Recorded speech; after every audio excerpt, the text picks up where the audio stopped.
The message came before the hallway did. "You watching Echoes of Family. Here's how it unfolded." Cool, I said into the phone, my voice steady. Then I added one sentence. "Then everything will be canceled." There was a pause. The kind that tells you someone finally realized they went too far. My name is Olivia. I'm 28 years old. And Christmas has always been my responsibility. Not the smiling photos, not the praise, the planning, the fixing, the quiet work that made my mother look perfect. So when she told me I wasn't needed this year, not invited, not welcome, something shifted. I didn't argue. I didn't beg.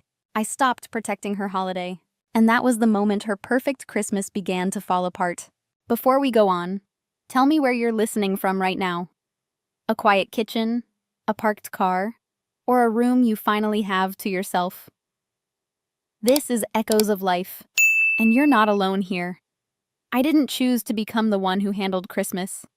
It was handed to me, piece by piece, year after year. At first, it sounded small. Can you send the group message? Can you pick up Grandma? Can you cover the groceries and we'll settle later? Later never came. By my early 20s, December stopped feeling like a holiday. It felt like a deadline. I tracked guest lists on my phone, budgets in my notes app. Who needed rides? Who didn't get along? Who would complain no matter what? My mother loved to say, "I couldn't do this without you," but she never meant beside her. She meant behind her. When something went wrong, she called me in a panic. When it went right, she stepped forward smiling. People praised her cooking, her warmth, her perfect family traditions. No one saw me leaving work early to shop. Staying up past midnight fixing plans she forgot she approved. Paying deposits because my card was already saved. Ryan, my brother, showed up with jokes and an empty trunk. Everyone laughed. I showed up with lists and receipts. Everyone expected it.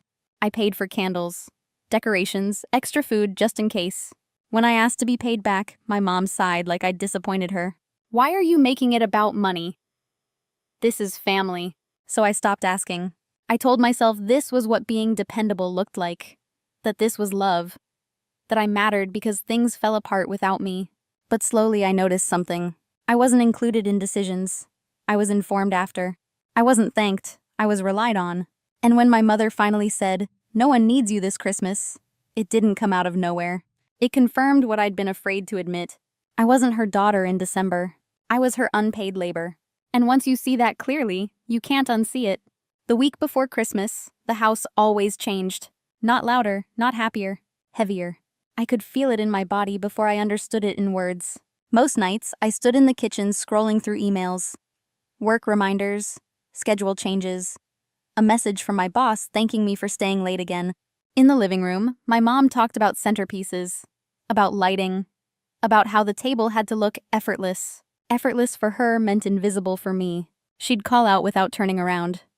"Did you remind Aunt Claire about the allergy thing? Can you grab more napkins tomorrow? We might need extra chairs, just in case." Just in case always meant me. My phone buzzed constantly. Cousins asking what time to arrive. Uncles asking what to bring. Grandma asking if someone was picking her up. They didn't ask my mom. They asked me. At work, I ate lunch at my desk. At home, I stood while everyone else sat. My body learned how to be tired without complaining. Ryan drifted in and out. He joked. He teased me about being intense. My mom laughed and said she likes being in control. That wasn't control. That was survival. I noticed small things I couldn't ignore anymore. My name missing from group photos. Decisions already made when I walked into the room. Plans announced like I was staff being briefed. When I tried to step back even slightly, the tone changed. "You okay? You're being weird. Don't start something now." So I stopped reacting. I told myself it was temporary, that after Christmas I'd rest, that this was just the season. But then came the phone call. My mom's voice was calm, almost kind. "No one needs you to come this year." And suddenly, everything lined up. The exhaustion, the resentment I'd been swallowing, the way my role only existed when it was useful. I realized something sitting alone in my kitchen that night. They didn't notice how much I did because my doing made their lives comfortable. And comfort makes people careless. I had spent years protecting the holiday, the image, the peace. And in doing that, I'd erased myself. That night I didn't cry. I opened my notes app and started listing everything I handled. not to prove a point, but to see the truth written down.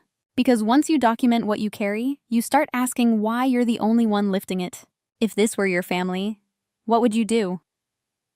Comment 1 if you'd stay quiet to keep the peace.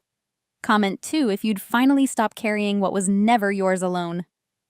The call came 3 days later. Not a text, not a message in the group chat, a direct call. My mom didn't sound angry. She sounded efficient. "Olivia," she said, "we've been talking. That was never good. We think it's best if this year is smaller, less complicated, less stress." I waited. She cleared her throat. "So you don't need to come. Not can you skip, not we'll miss you.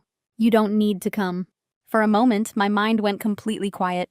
Then she added gently, "We've already booked everything. It wouldn't be fair to cancel now." Fair. The word landed wrong. "So Ryan's going," I said. "Yes," she replied quickly. "He really needs this break." I didn't argue. I didn't ask questions. I just listened as she explained logistics that no longer included me. When the call ended, I stood in my kitchen staring at the black screen of my phone. And something shifted. Not anger, not sadness. Clarity. I walked through the house slowly. The dining table I paid for. The chairs I ordered. The decorations stored in boxes I labeled. Every candle. Every playlist. Every tradition. Mine. I opened my laptop and pulled up old emails. Vendor confirmations. Payment receipts. Saved cards under my name. I hadn't noticed before how much of Christmas was technically mine. Not emotionally. Legally. The catering order was under my account. The linen rental too. Even the musician. Because my mom hated paperwork. "I trust you," she always said. That trust felt different now. I called the caterer first. "Hi," I said calmly. "I need to cancel an order scheduled for the 25th. No explanation required." Then the rental company. Then the florist. Each cancellation was quiet. Professional. No drama, no revenge speech. Just consequences. That evening, I opened the family group chat. I didn't write much. Just this. "Hey everyone. Plans changed this year. I'll be hosting a small Christmas at my place instead. Totally understand if you already have other plans." I hit send. Then I sat back and waited. Replies came faster than I expected. "Oh, thank God. We were only coming because of you." A smaller thing sounds nice. My phone buzzed again. A missed call from my mom. Then another. For the first time, I didn't rush to fix it, because the truth had finally caught up. And once it does, there's no pretending it was an accident. That was the moment I stopped protecting her perfect holiday and started protecting myself. The fallout didn't explode. It spread, slowly, quietly, like cold seeping through thin walls. My phone kept buzzing. Cousins asking questions. Aunts double-checking plans. Uncles confused about locations. No one yelled. That was the worst part. Mom called again that night. I didn't answer. Ryan texted instead. "What did you do?" "Mom is freaking out. She says you're sabotaging Christmas." I stared at the screen. Then I replied once. "I'm not sabotaging anything. I just stopped doing it." No response. The next morning, Mom showed up in person. No warning. No apology. She stood in my doorway, arms crossed, eyes sharp. "What is wrong with you?" she demanded. I didn't invite her in. "What's wrong," I said, "is that you told me I wasn't needed." She scoffed. "You're being dramatic." That word again. "You always do this when it isn't about you." I kept my voice flat. I walked to the table and opened my laptop. "Everything you canceled," I said, "I paid for." Her face shifted. Not guilt. Calculation. "You wouldn't dare," she said. "I already did." She laughed once, sharp and hollow. "You think this makes you powerful? You're humiliating me." "No," I replied. "I stopped hiding for you."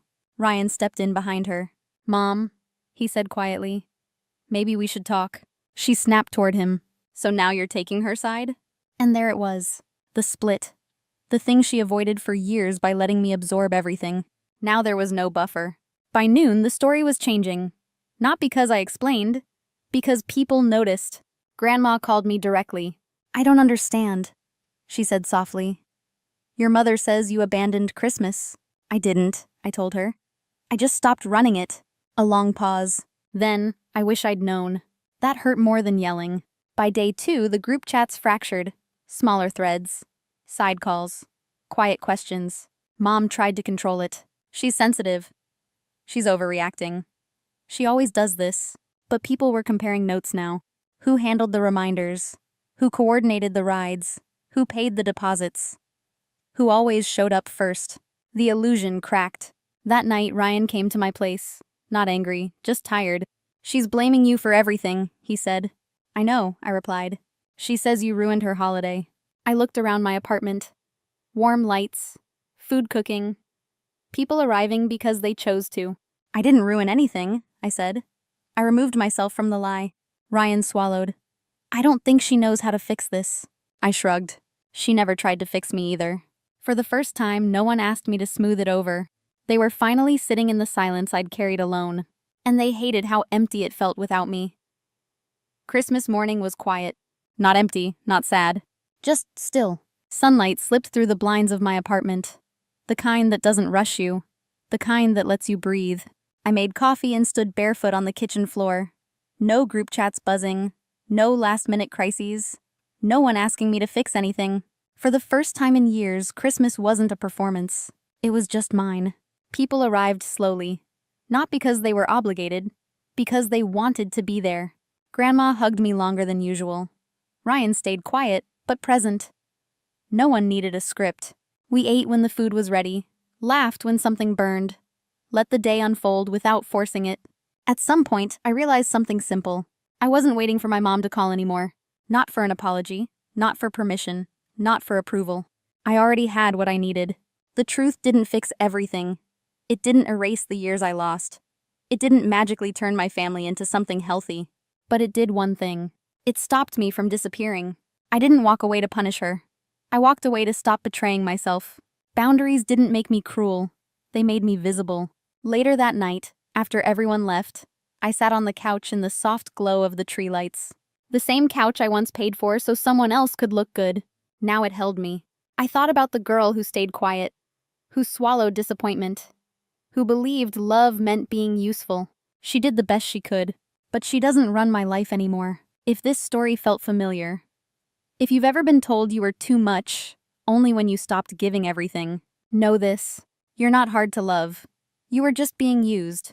If this resonated with you, like, share, and subscribe for more stories of quiet strength on Echoes of Life. More stories are coming.